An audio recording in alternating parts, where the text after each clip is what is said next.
تو میرے خیال میں ان کی گفتگو ہو جانی چاہیے تھی. اس کے بعد اگر کوئی ہم نے سوال جواب کرنا تھا, چونکہ مائک مل گیا. دو چیزیں میں تمام ادھر جو بیٹھے ہیں معززین ان کے سامنے رکھنا چاہتا ہوں. ایک یہ کہ آج بہت ٹائم بعد ہمارے جتنے بھی پارلیمنٹیرینز ہیں, خواہ وہ پنجاب اسمبلی کے ہیں, خیبر پختونخوا اسمبلی کے ہیں, قومی اسمبلی, سینٹ, اتنی بڑی تعداد میں ادھر آ کے بیٹھنا, اس سے انشاءاللہ بہت بڑا فرق پڑے گا. اور بار بار میری بھی یہ خواہش ہے, قیادت کی بھی ہے, کہ جب ہم جس دن ہمارے 92 خیبر پختونخوا اسمبلی کے ایم پی ایز, اسی طرح نیشنل اسمبلی کے 78 ایم این ایز اور 22-23 ہمارے سینیٹرز اور 100+ ہمارے پنجاب کے, جس اتفاق کے ساتھ آج ہم ادھر بیٹھے ہیں, اسی طرح جب پارٹی کال دیتی آتے ہیں. ایسا نہیں ہے کہ پارلیمنٹرین پارٹیسپیٹ نہیں کرتے, اڈیالہ کے سامنے بھی, ہائی کورٹ, سپریم کورٹ جب بلایا ہے. لیکن جب ہماری تعداد پوری ہوگی جس طرح آج ہم ادھر بیٹھے ہیں, تو میں آپ کو یہ یقین دلاتا ہوں کہ اس کا بہت بڑا امپیکٹ جاتا ہے. اس کا اتنا امپیکٹ جاتا ہے, پوری قوم دیکھتی ہے اس چیز کو. جو اس وقت جن کے ساتھ ہمارا مقابلہ ہے, جن کا سیاست سے کوئی لینا دینا نہیں ہے, لیکن کرتے سارا دن سیاست ہے, وہ بھی ڈرتے ہیں کہ جب آپ اس اتفاق اور اتحاد کے ساتھ آپ کھڑے رہتے ہیں. تو دو میں تجاویز دینا چاہتا ہوں.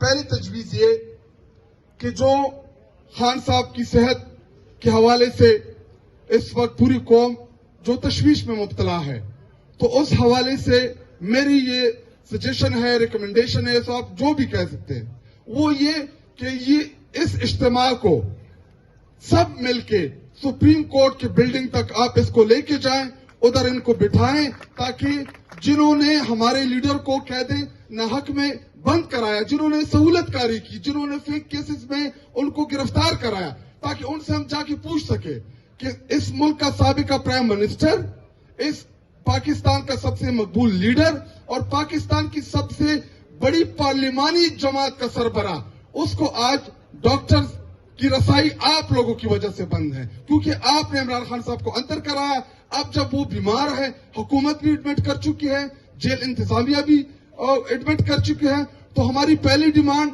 ڈاکٹر کی رسائی اور ان ڈاکٹر سے پراپر ٹریٹمنٹ. اس میں 5 مہینے لگتے ہیں, 6 مہینے لگتے ہیں, جتنا بھی ٹائم لگتا ہے. تو نمبر 1 یہ ڈیمانڈ, جس طرح اس دن سپریم کورٹ کے سامنے گئے تمام پارلیمنٹیرین. نمبر 2 جو 8 فیبری ہے, اس حوالے سے یہاں پہ محمود خان اچکزئی صاحب, ہمارے علامہ ناصر راجہ صاحب اور اسد قیصر صاحب اور جتنے بھی تحریک کے کبیرین ہیں وہ بیٹھے ہیں. دیکھیں, ایک کنفیوژن ڈال دی ہے, ایک کنفیوژن یہ ڈال دی گئی ہے کہ آپ لوگوں کی جانب سے جو آپ نے پریس کانفرنس کے ذریعے یا جو آپ نے ویڈیو پیغامات کے ذریعے, وہ یہ تھا کہ ہم نے شٹر ڈاؤن ہڑتال کرنی ہے.